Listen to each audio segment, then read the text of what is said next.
Now, for more on this story, we're joined by Reifowitz, professor at Empire State College in New York State and author of Obama's America. Thank you very much for joining us this Friday, Mr. Reifowitz. Now, there's been much debate in the US and beyond about the labels used to describe Wednesday's killings between hate crime or the actions of a lone wolf, a troubled individual, or is it terrorism? The Department of Justice saying this may be domestic terrorism. How significant is that? I think it's very important. To me, I don't think there's any question that this is an act of terrorism. The community, the African-American community, and really anyone who is concerned about racial hatred in our country needs to know that we recognize this act for what it is. The Department of Justice is the official arm of law enforcement of the federal government, and its recognition that this is an act of terrorism is an important one.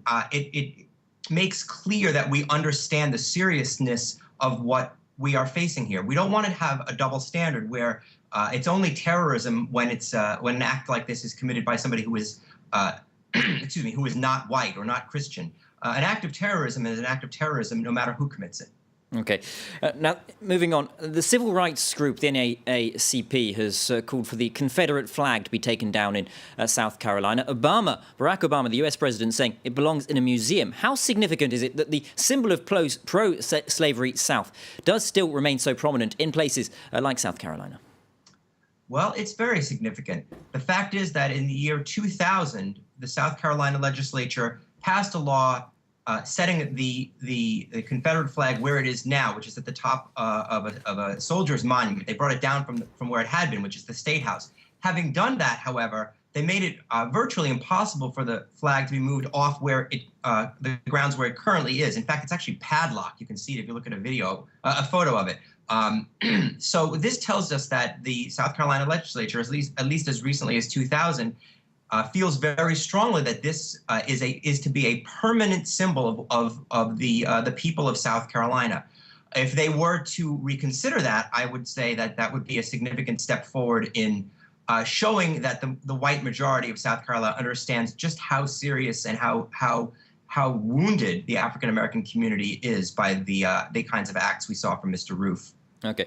We've seen Barack Obama outlining his anger at the violence. The very prominent Republican Lindsey Graham has described the attack as hateful and crazy. What impact do you think this attack will have on race relations in the US? Will they change, or do they quite simply just return to the situation they were before this latest incident?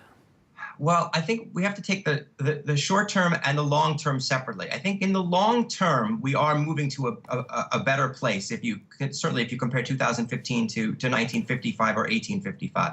But having said that, I don't think there's any question that we're in a difficult place right now.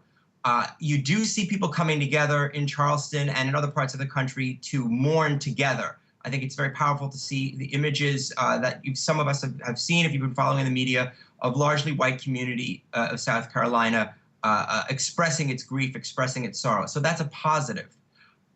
But in reality, there is a lot of hate, and there are a lot of people in the media who peddle hate, who preach that hate to their listeners. We have politicians who allow themselves to stand with the people who peddle hate. So I think until the rhetoric changes, till the rhetoric of hate changes, you're not going to see the kind of diminution of hate among the white supremacist community that we really need to see. That's really where the problem is the hate coming out of the white supremacist community. If that can change, then there's hope. Okay, Reifowitz, thank you very much. We're going to have to leave it there, but thanks very much for that analysis.